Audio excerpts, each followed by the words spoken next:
Councils link to nearly every aspect of our lives and are responsible for a range of services such as education, care, waste management, cultural services, and planning. Scottish local government consists of 32 elected councils. These are known as local authorities. Each local authority is different in size and population and operates independently of the central government and are accountable to the local people for the services that they provide. Local authorities are important because they deliver the vast majority of public services in their local area and provide community leadership. Here are some of the responsibilities of the 32 local authorities in Scotland. So there's stuff like primary and secondary schooling, nurseries, care of the elderly, protection of vulnerable children and adults, regulation of landlords, public parks, maintenance of roads and pavements, cultural services, the Scottish Welfare Fund, parking, refuge collection and disposal, and there's loads more listed on the screen. So many services that councils run are mandatory or statutory, which means that by law, councils must run them. So, for example, schools and social care, homeless prevention, food hygiene, inspections for cafes and takeaways, or rubbish collection and cycling. So, a lot of council work is done in collaboration with others, including members of the community, the police, and the NHS. Councils receive their funding from the Scottish Government and also generate their own income through council tax and other agreed taxes. The funding is generated, the funding generated is used to then fund council services and staff. So, what does a councillor do within this? So, there's no set job description for a councillor. There are certain meetings you're expected to attend, but beyond that, the role is largely up to you and your party, if you represent one, to shape as you see fit. Much of the day-to-day work of a councillor takes place outside of formal meetings.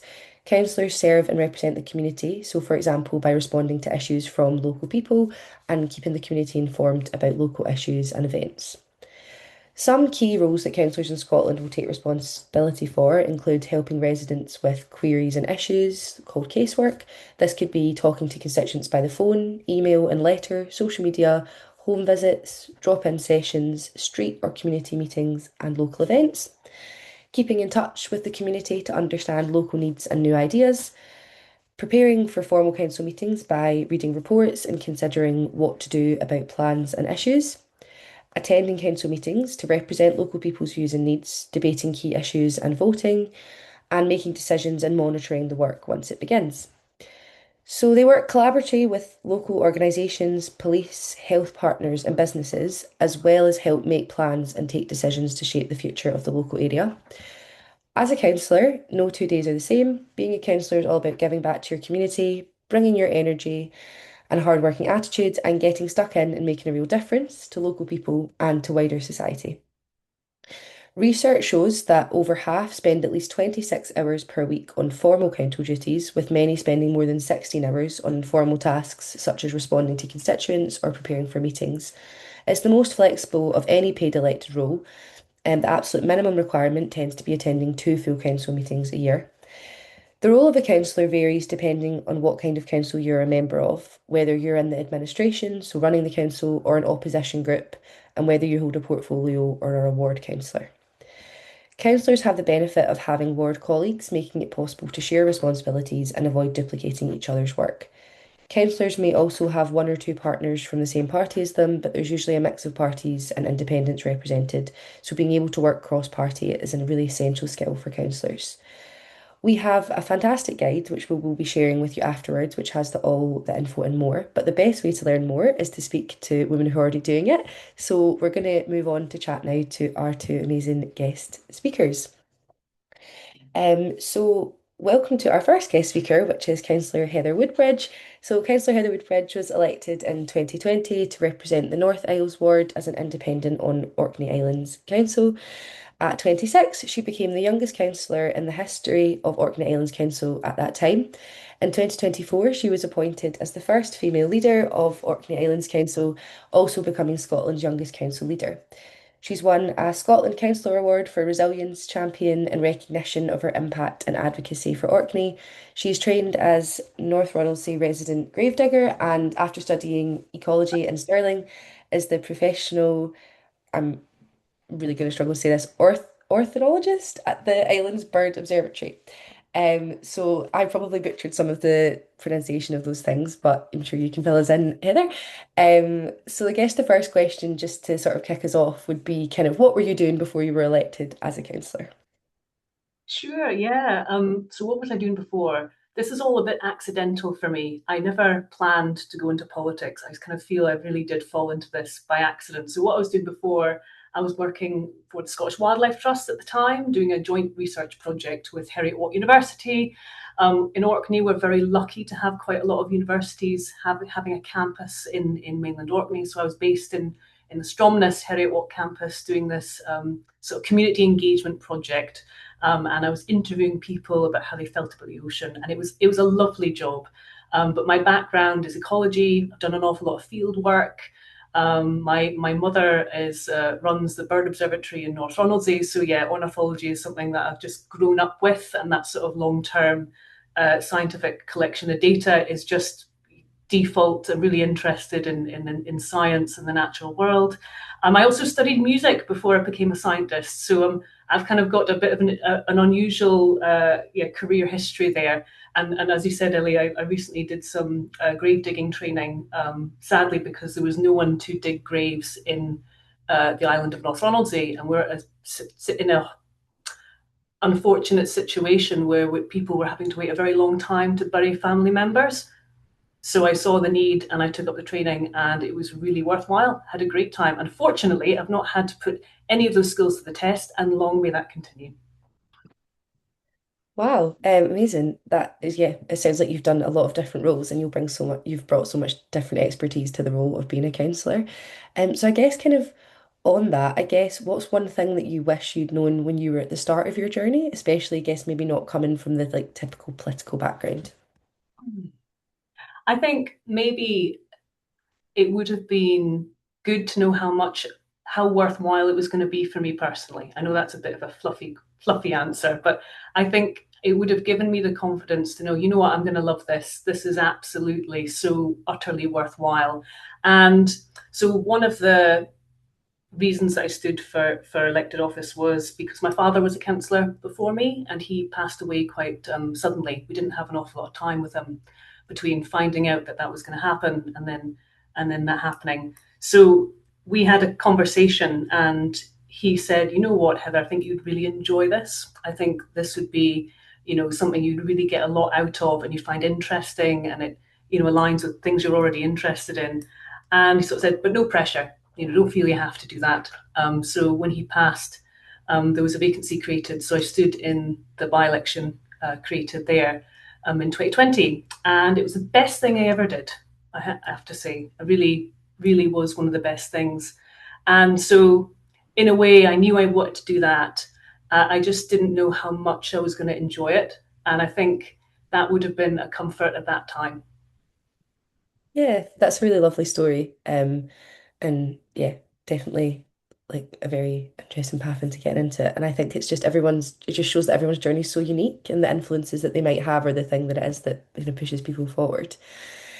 So I guess kind of thinking maybe more practically, because I think a lot of people kind of might wonder what is a typical week in your life? What does it look like managing your employed work or other responsibilities and your council duties? And has this changed over your term at all? Mm. I think that's a really good question. And I think it's a good one for folk thinking about standing to really understand, because until you're in it, you don't really have the view of, oh, right, okay, I totally understand what the landscape is here. So what does my work week look like now? It looks quite different to when I was first elected, because I was a backbencher when I was first elected. My committee burden was still quite high, but it wasn't, excessive. I could have had a part-time job alongside. But I think even for me in a remote and rural council area, um, there are fewer elected members, so your workload is higher if you're remote and rural. It is a different structure, and I think that's important to recognise. What is the workload for your council area is quite important. So for me as a backbencher, when I was first elected in 2020, I felt I couldn't maintain a full-time job and do the role, because it wasn't. I wanted to do a really good job of this. I really, for obviously personal reasons, I didn't want to do it half cocked. So I had to reduce my hours of my substantive role and then ultimately ended up quitting and making this full time. When I became the deputy leader of the council in 2022, it was full time, easily full time. I would say it was about a 30 to 35-hour working week as the deputy leader, office bearer, a lot of responsibility, doing a lot of shadowing, doing a lot of support for the political administration. And then as council leader, I would say, and I record my hours, by the way, to not only for my own validation, but I think it's important to actually have that data. I work consistently between a 40 and 60-hour week, usually between 40 and 50. But if it is a particularly busy period, I'm doing a lot of traveling, if I'm meeting with a lot of ministers, it can be a really long working week. So I think that's just a really honest answer. But I think it is what you make of it. If you campaign and you stand, you say, you know what, I want to be a constituency councillor. I'm really happy doing that work. You 100% can have a part-time or full-time job as well. But if you have to be clear about, am I willing to take on a significant committee burden? Am I going to be a key office bearer in the administration? Am I going to be taking on everything and anything? I think you just have to be really clear with yourself. What are you willing to take on? What are you willing to give up? And also to consider the financial opportunity cost here, I think would be my key thing to think about. I took a big pay cut to do this, and I think that's a really important, and it was a taboo thing to talk about in society, but it's important to recognize. And I was only able to do that because I had no dependents. I had quite a successful career prior to coming into this. And I was in a position where I felt I really wanted to do it for personal reasons. So I took that hit. Not everyone can do that. And I think it's important to recognize what can you afford to do when you're taking on these roles and being really clear in the campaign. Actually, I'm going to go and make leadership bid, or I want to be chair of this committee. Or actually, I have a job, I have a family business I'm running, for example, and I want to be a constituency councillor. I think all of those things are really important. Yeah, that's really helpful insight. Even just like the different roles within the council and how much the workload can vary. I hadn't appreciated that at all. So that's really interesting. You kind of touched on it there a little bit around some of the challenges, but is there any kind of more challenges that you've not highlighted? And I guess how have you looked after your well-being and how have you kind of managed them? And what advice would you maybe give to people navigating them for the first time? I'm going to answer your question by going back to a previous question you asked. Okay. What do I wish I'd known? And I think before standing, I wish I'd deleted my social media before standing. I wish I'd just had a clean break without setting expectation. I wish I'd just done that there and then had a more planned out route of how do I engage on social media, how do I engage with the internet, how do I engage with the media. And I think that protecting yourself in terms of social media is really important. Your presence on the internet already is really important because we're all at a stage. Well, people coming into politics now, people younger than me. You have a history, and it's there forever. And I think that we don't necessarily appreciate that if you then go into a job or a very visible role. And what you wrote on Twitter at age 13 isn't maybe necessarily what you want to be, what you want people to be seeing now when you're in a position of power or influence.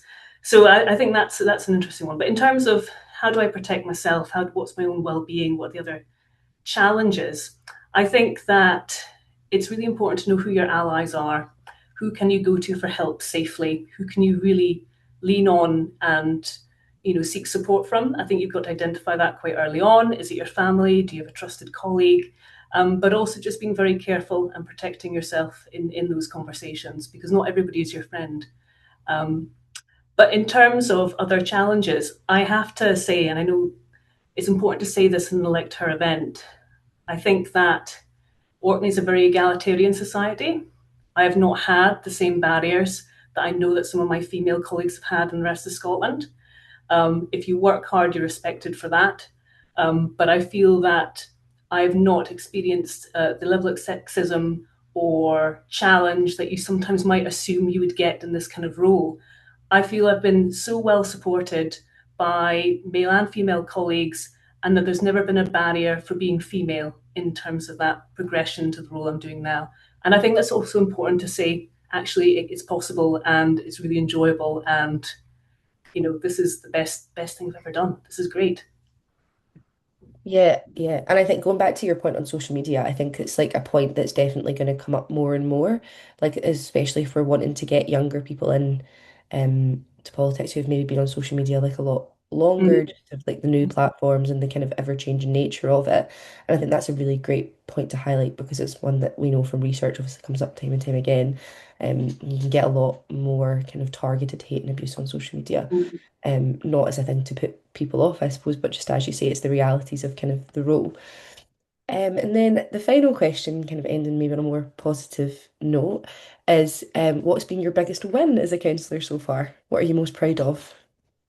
Gosh, what's my biggest win? I've had a few really big political wins that I'm really proud of. Since I became the leader in 2024, we've had really successful budgets comparatively. So really proud that I've increased their annual settlement with the Scottish Government over 10% each budget cycle that we've been in. And in this kind of climate, I mean, talking about the underfunding local authorities, I'm really proud of that. And that's a lot of work and constructive engagement and evidence-based, arguments putting to Scottish Government. I'm really proud of how we've turned that around for an islands authority, making the case that, you know what, guys, it costs a lot more to deliver in this remote, rural, and island setting. You need to be able to fund us to be able to deliver the services that you want us to deliver and that we want to deliver. I think the other one I would say is I'm very proud that I secured the funding for the first three ferries of our ferries replacement programme. This is internal ferry service within Orkney. Unusually, the Orkney Council runs its own ferry company, so we run all those services. It's not Transport Scotland. We take on that burden ourselves. So we have airfields, we have ferry company, we have harbours, we have a huge remit, and it kind of touches on workload previously for remote and rural can be higher than other areas because you're dealing with so many more things that are not covered nationally. So I think getting the funding secured to build three new ferries from Scottish Government was the biggest win I've had, particularly for my ward growing up and living in small islands all my life. Yeah, very proud of that. Amazing. Those are two such like inspirational examples. So that's all the time we've got for our first part of the Q&A. But if you, for everybody else joining us, if you've got specific questions for Heather, please keep a note of them because we're going to come back and do a Q&A with both of our guest speakers. Thank you so much. Fab. Really excited to welcome our second guest speaker, Councillor Deena Tissera, who was elected in 2022 to represent the Hilton, Woodside and Stockett Hill ward for Scottish Labour on Aberdeen City Council. Deena sits on the Appeals Subcommittee, the Net Zero Environment and Transport Committee and the Staff Governance Committee at the Council. She is the first ever woman of colour elected to Aberdeen City Council. Deena is also the representative for the North East of Scotland, Highlands and Islands, and the Scottish executive of the Labour Party. She was named in one of the 35 under 35 Scotland's Rising Political Stars in 2020. She has a background in humanitarian work and is a strong advocate of women's rights, as well as improving lives for disadvantaged children in Aberdeen. Thank you so much for joining us this afternoon, Deena.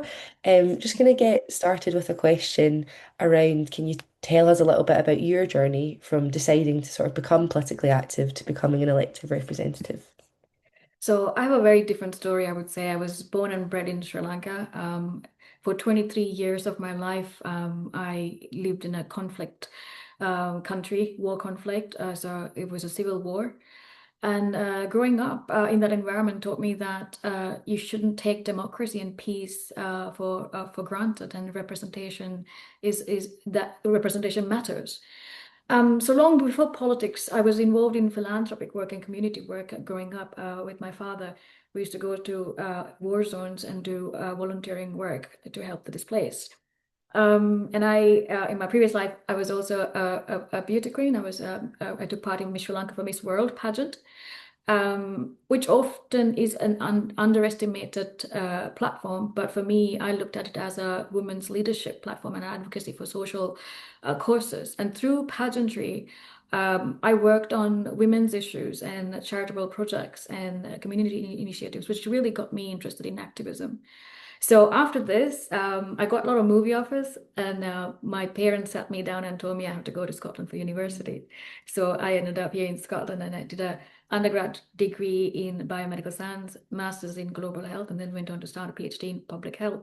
But looking back, I think activism and public service has always been a part of who I am, I would say. Wow, that's like an amazing story. And just the kind of journey that you've taken to sort of get to where you are now and the kind of different causes and actually where you maybe have found activism and leadership in maybe unexpected places like that. I just find that really interesting. So I guess kind of building on that, has the reality of being a councillor matched kind of what you anticipated the role to entail before you had decided to stand? Not at all, actually, to be honest. I thought being in council would be more about policy and politics, but it's actually a lot about community stuff, actually understanding how budget works, how bringing communities together, day-to-day people's lives, and various other issues as well, and dealing with media scrutiny and all of that that comes as a part of that. So it is. I thought it was a part-time role, to be honest. But as Heather said, it is a role that what you can make out of it. You can do whatever you want with it, right? So I put my full time into it, and there's a lot of work that happens. As a councillor as well, then you have the party political stuff that you have to go through. So I hold certain roles in the political party as well that, together it kind of takes on kind of a lot of time, I would say. Yeah. So I guess like around time, we obviously heard from Heather some of the challenges that she faced in her role. I don't know about if some of those are some resonate with you or similar, I guess, around your perspective on what the challenges have been. And I guess on that kind of time and the media scrutiny, how have you navigated looking after your well-being and keeping yourself safe within that? So with time, it's very difficult to have a full-time job. I was working in public health before I became a counselor. It was very difficult for me to have a full-time job role. So because of that, I started my own business. So that gives me more time for me to put into my council job. I would say I was in control of my time. So I was able to see what the priorities were. It's also very scary to jump in a full job like that because the remuneration is not very much, and we advocate for workers' rights and pay every day, and then councillors don't get as much, and it's even hard to pay your rent and bills on that pay. So for me, it was really important to be able to follow my passion for me to be able to kind of get financial freedom elsewhere so that I can go ahead and do this. And as Heather, I don't have children, I don't have dependents as well. I just have a plant. So it kind of helps me to kind of focus on the work I'm doing as a counselor.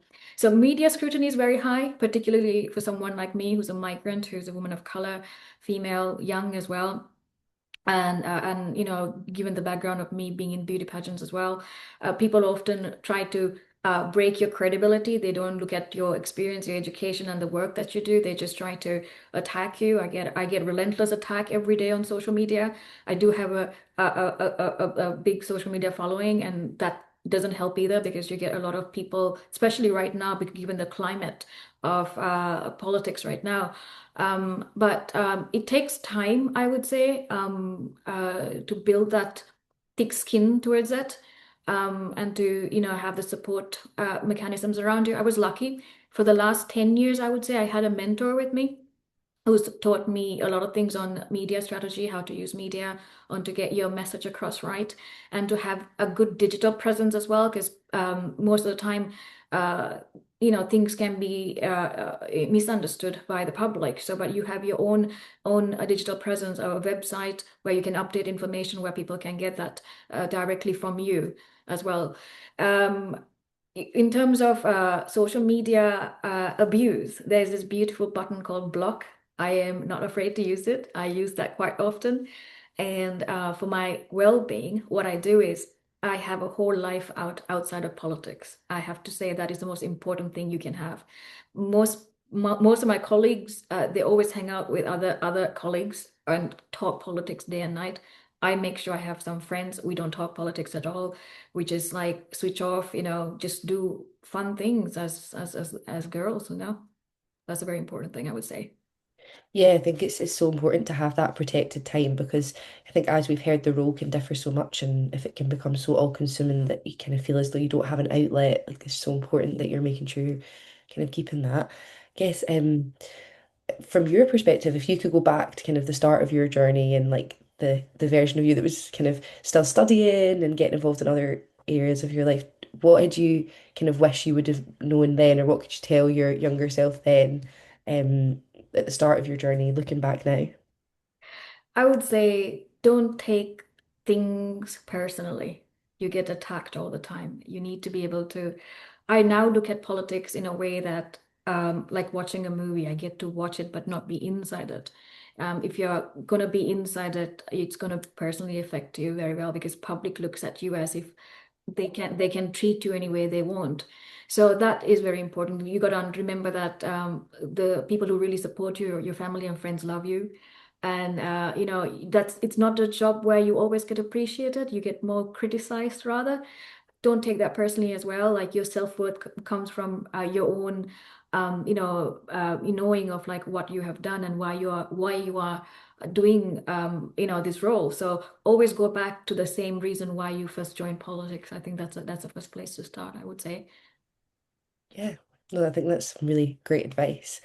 And then just finishing with the same question that I asked Heather, which was around what do you feel as though your kind of biggest win or biggest few wins have been? What are you most proud of in your role? Because it seems you've achieved so much. Reading your bio, it's really impressive. So from your perspective. There's quite a few. So I think the first day in council, I brought a emergency motion on the abortion buffer zone issue because it was an issue that was affecting a lot of women in Aberdeen.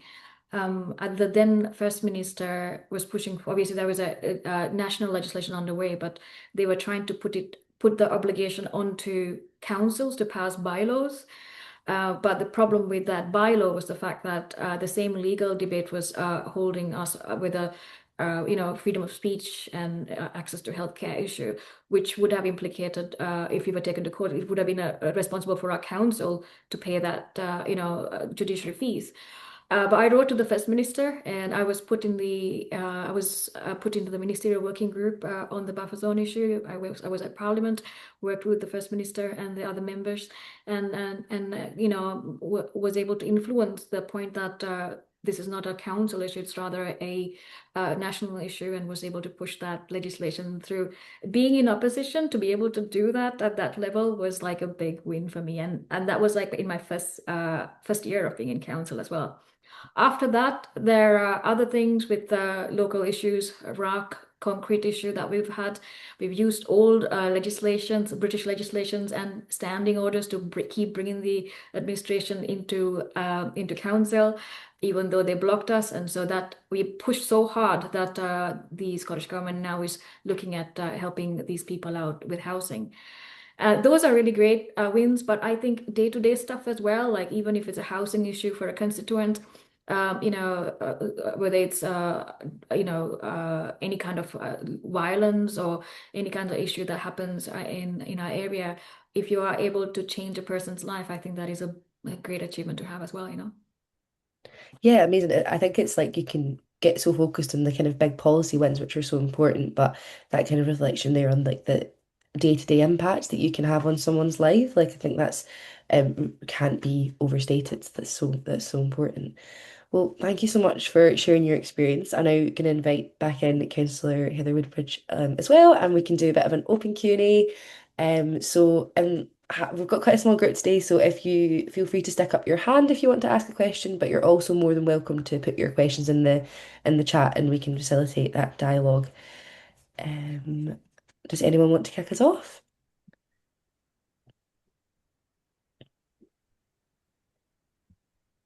I've got a question for Deena. Can I kick Yes, us go for it. off? Other than, oh, can we go for a coffee sometime? Other than that question, how long have you been serving for? How long have you been in office for in Aberdeen City?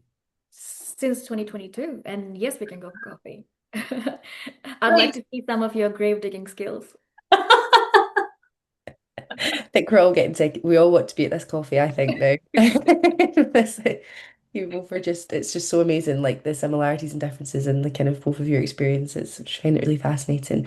We don't have any questions in the chat yet, so everyone just keep thinking. I can kick us off with kind of a first question, which I guess would be around the kind of like we've talked a lot about your experience and about the kind of challenges and wins, but I guess in terms of like practical steps around the journey of like standing for election and the kind of like this is the phase where people are starting to think about it for the first time. I guess do you have any advice in that sense, kind of before you actually get elected? I can go for it.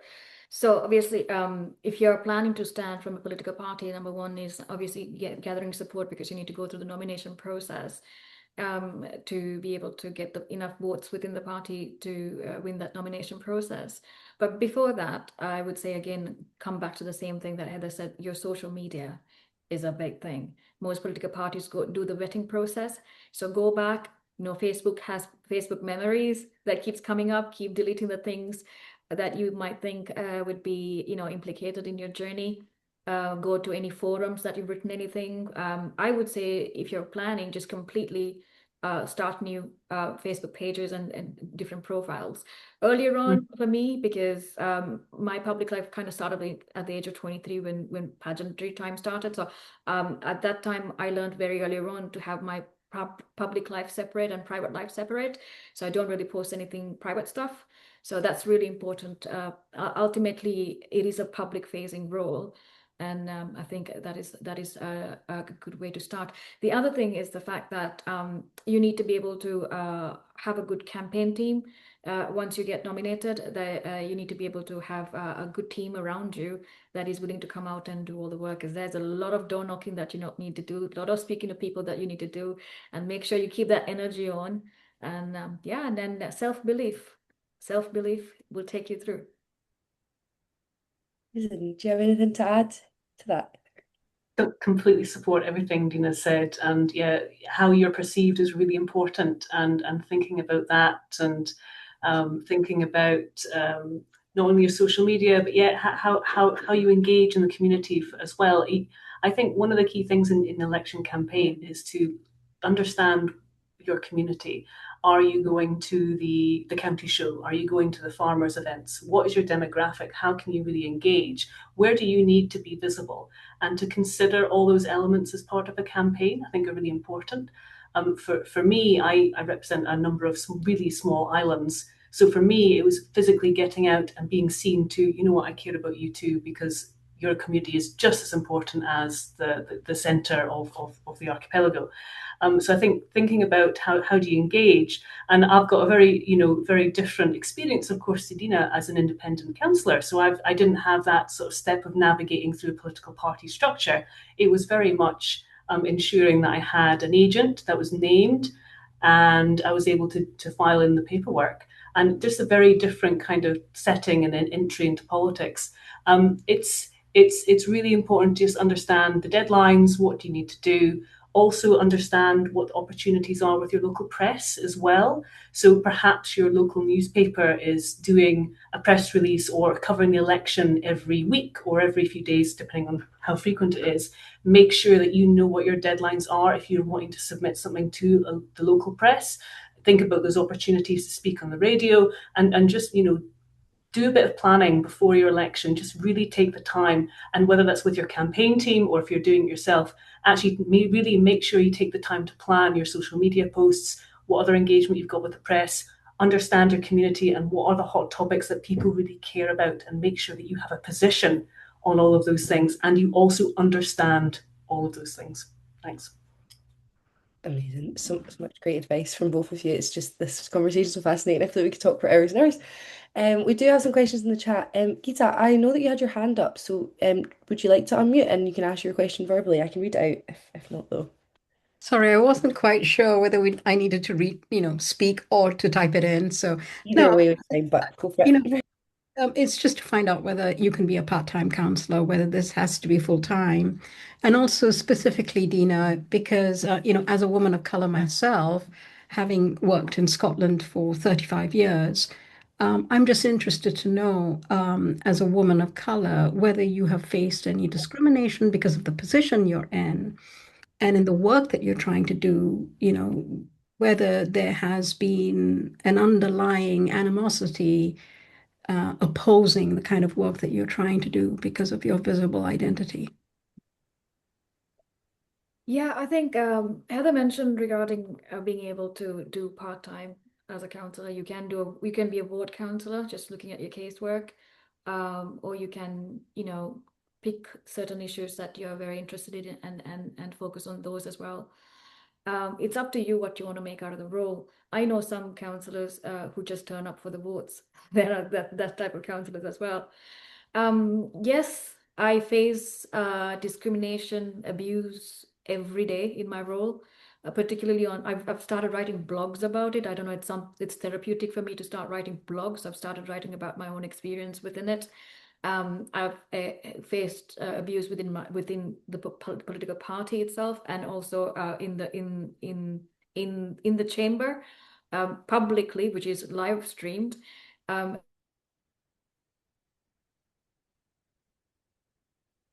And also issues can be turned into racial issues as well. For example, there was issue on the flags being on lampposts that was across Scotland, and these are flags that was illegally put up there, and it is the council's responsibility to bring those flags down. When the former First Minister Nicola Sturgeon said that these flags are being misused by the far right to kind of show patriotism, and it's not. When she said it was a political position, but when I said it became a racial position, like go back to where you came from, who are you to do this, go wear your niqab, wear your hijab, like all of these like really, really terrible and even personal threatening messages that I've received. So yes, you tend to face things like that, especially in this climate. I get a lot of abuse on social media. And sometimes what hurts the most is like in the chamber, in the public, when people say things as colleagues, it is your workplace. For example, if that kind of behavior was there in a different kind of workplace, there will be disciplinary action. But in the chamber, it's not as the same. But it's important to stand up for yourself. And I have taken some of these issues to the Standards Commission a couple of times, because that's the only way I feel like you need to show your boundaries, and people would be afraid to sort of like cross your boundaries. So it's very important to stand up for yourself. Thank you so much for being so very open and honest about this, because I know personally how difficult it is to call these things out. But yeah, thank you for sharing I that. will also add this within the political party itself, and I am actually talking about every political party because I'm good friends with other ethnic minority women across political parties. We kind of root for each other even though we have political differences, because we know how hard it is to break the barriers to get selected. The process is very difficult because oftentimes we are not seen as electable because we're minority women and we are the most marginalized candidates in any political party across Scotland. Well, only in the 2021 election was when a first woman of color was elected to Parliament. Right.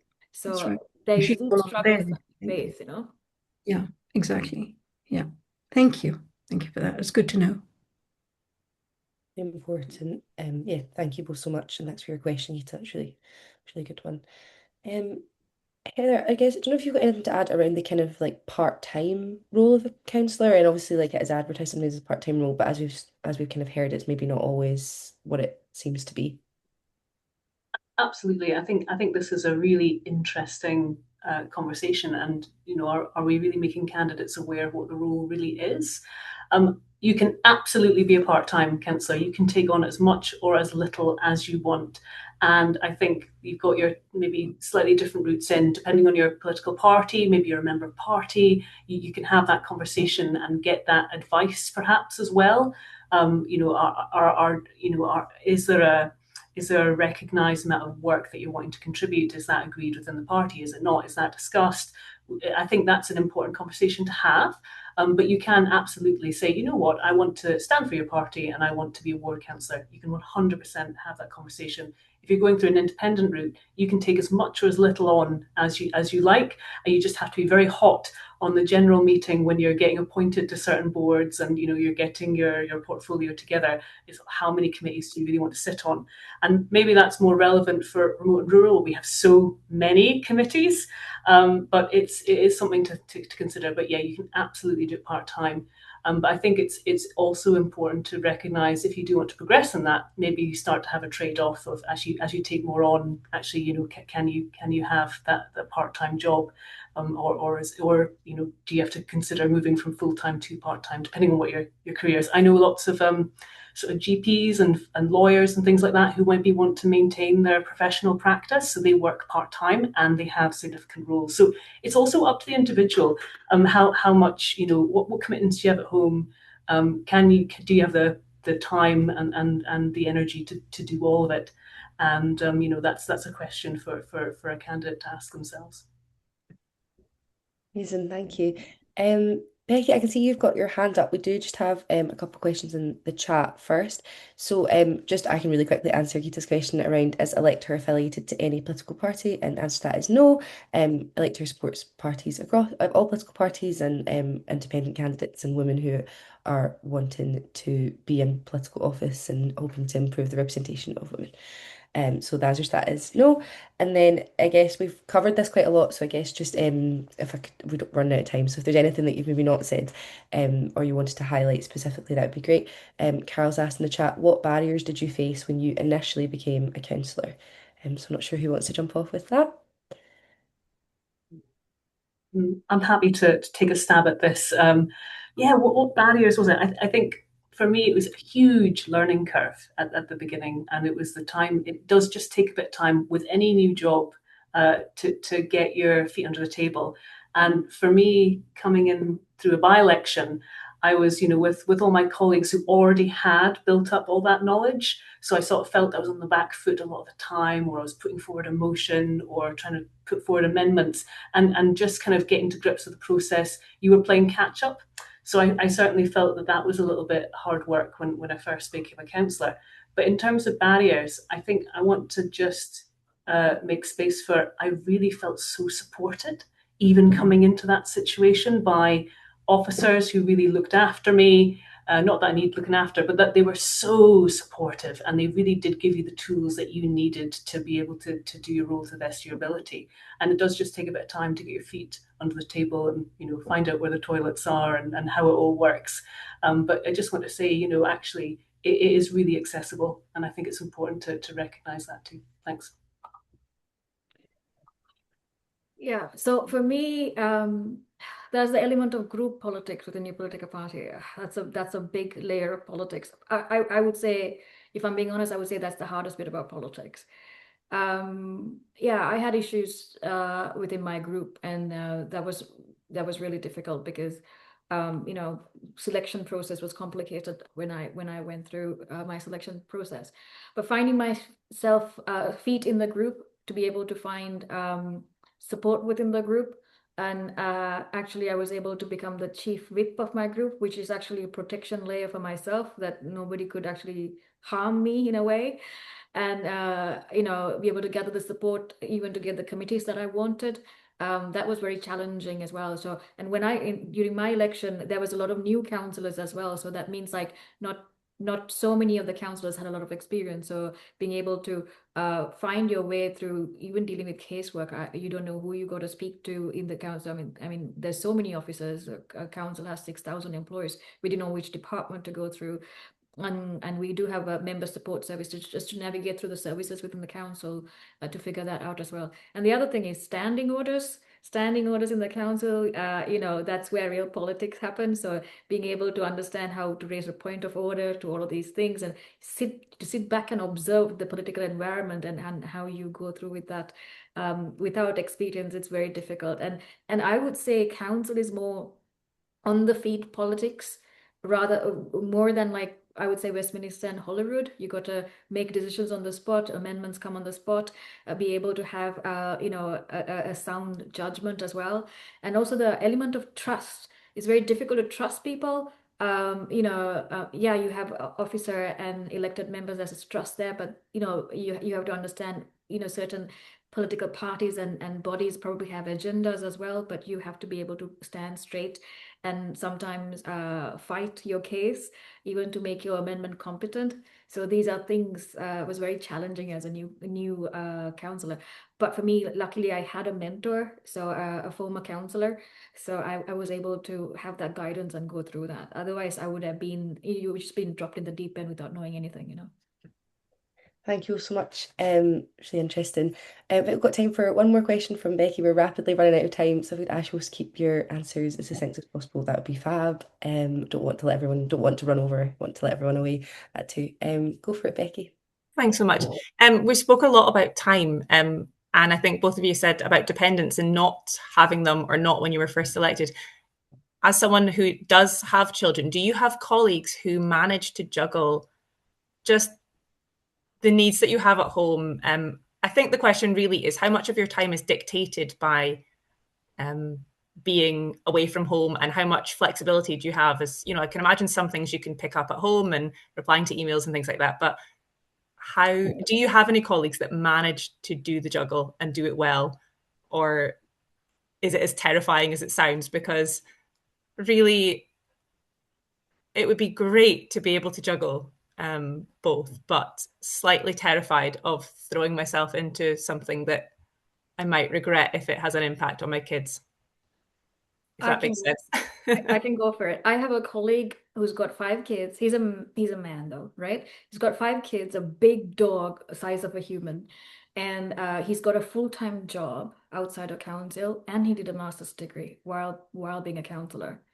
A lot of people do this. A lot of people do this.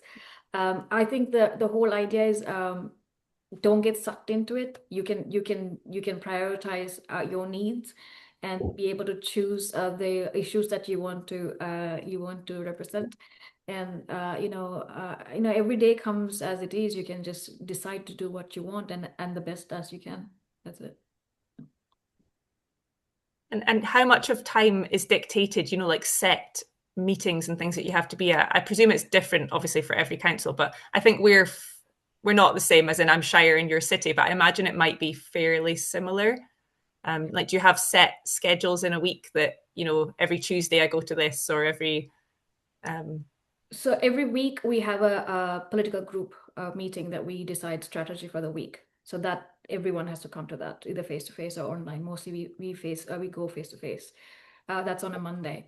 And then the rest of the week depends if you got full council, and depends on how many committees you're sitting on, and if there is like a pre-committee, briefings and stuff that you have to go to, or if you need to ask some questions from officers, you can have personal meetings with officers and stuff like that. It really depends on how it is. I can't really give a clear answer, but what it is, the council diary is set for the term, so you can definitely go and see when those days are, earlier on for the whole year, I suppose.